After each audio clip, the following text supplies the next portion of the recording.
Maaari na po tayong tumanggap na inyong mga katanungan. First question, Ivy Reyes, Bilyonaryo. Hi, good morning, Yusek. Ito po. We received a photo of Senator Erwin Tulfo and PCO Secretary Jay Ruiz with one of the whistleblowers in the missing Sabongero case, alias Brown. What's the palace's take on this, ma'am? Ang nakausap po natin mismo ay si Secretary Jay Ruiz. At tinanong natin kung ano yung affair, kung saan siya naroroon at nakuhanan ng litrato. Ayon sa kanya, ito daw ay kaarawan ng isang social content creator, social media content creator. At kung siya man ay nakumbida, ito ay kanyang pinaunlakan. Pero kung sino man yung mga nakasama doon, na kinumbida nung nagse-celebrate ng birthday, hindi na po niya hawak yon. And ma'am, just a follow-up. We reached out to Sec J about this, and it appears that the secretary blocked me when I asked for clarifications about this. And we remember the president saying that his administration is open to dialogues and questions and even criticism. So what does the palace make of this situation, ma'am? For a while. Block o bluff? Blocked. Hindi ko po yun natanong mismo kay Secretary Jay. So, aalamin natin kung paano ba nangyari na tawag ba yon? Text or what? Message, ma'am. A message and then, so, tanongin po natin. Hindi ko po yan na itanong. Ngayon ko lang po yan narinig. Pero makakarating po sa kanya. Thanks po. Thank you, Ivy. Next question, Tristan Nodalo, Newswatch Plus. Hi, Yusek. Good afternoon. Yusek, si Lithuanian Defense Minister Dovile Shakalien ay dumating sa Pilipinas for a 4-day visit. And when we had a chance to interview her, sabi niya po, pinuri niya yung transparency initiative ng Marcos administration sa West Philippine Sea. Sabi niya, it is the Philippines' documentation and reportage of harassment by China of fishermen can be considered as a gold standard and showed how China is gaslighting you and gaslighting your people. So ano po ang pananaw ng Malacanang sa ganitong papuri ng Lithuanian government? Nagpapasalamat po tayo sa bansang Lithuania at kay Defense Minister Dovile Sakalieni, kung tama ang aking pagkakapronounce. At nakikita po ang ginagawang trabaho ng Pangulo, kung paano ba ipagtanggol ng Pangulo at ng administrasyong kasalukuyan ang karapatan ng mga mangingisda natin at iba nating mga kababayan patungkol po dito sa West Philippine Sea.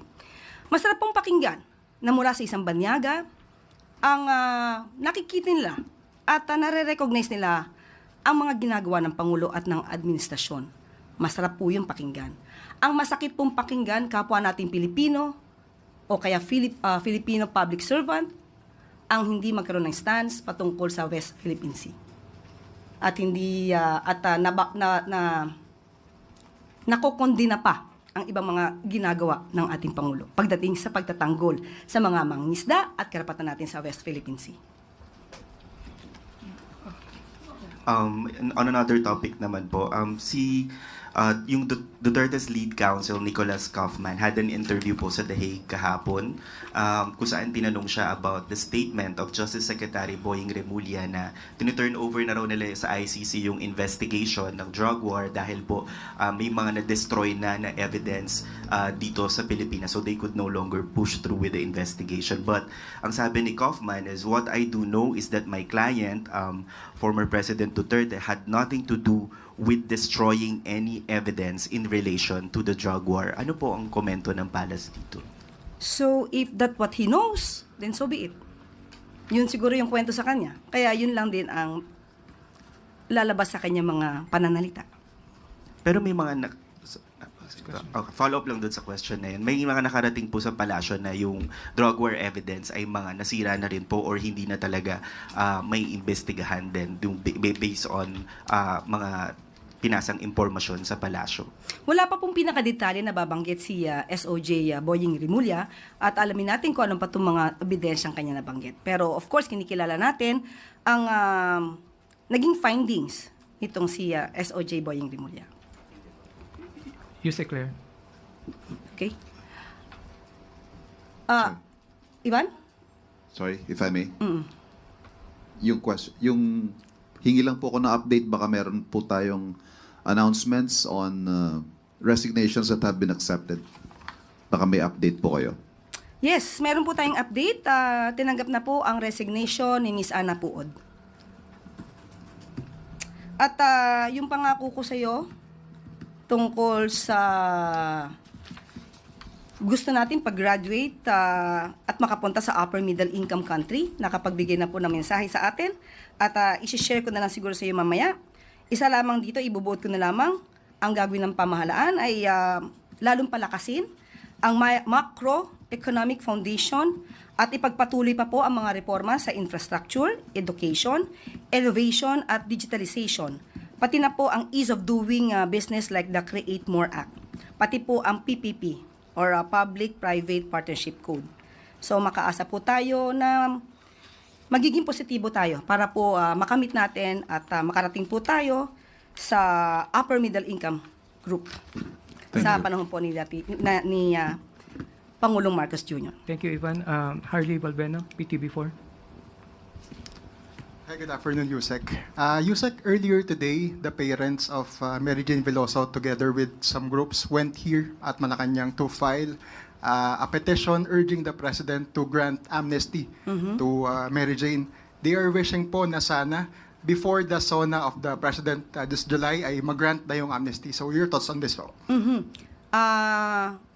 Wala po ako ngayong kaalaman in particular kung kailan po nadala yung sulat, pero makakarating po ito sa Pangulo at kung wala naman tayong malalabag na batas at ito'y kakabuti ng ating kababayan, makakakuha naman tayo po malamang ng positibong reaction dito. Thank you, Harley. Yusek Claire. Good news mula sa DOE at DOH. Mahakbang para sa napababain ang konsumo ng kuryente at gastos ng mga healthcare facilities sa bansa, ikinasa na. Sa layunin na ma-reduce ang energy use at cost ng mga public health care facilities, lumagda ng isang Memorandum of Agreement ang Department of Energy at ang Department of Health nitong Huwebes. Layunin din ng kasunduan na paigtingin ang pagpapatupad ng solar solutions for government, energy efficiency, and renewable energy in public buildings program.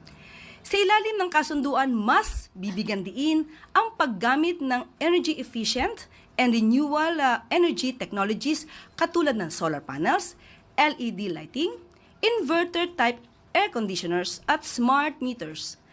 Ayon din ito sa Government Energy Management Program na target ang 10% cut na sa electricity and fuel consumption sa lahat ng mga government buildings. Magbibigay ng libreng technical assistance at equipment installation ang DOE. Samantalang ang DOH naman ang mag-a-assign ng coordinations sa bawat pasilidad para masiguro ang maayos na implementasyon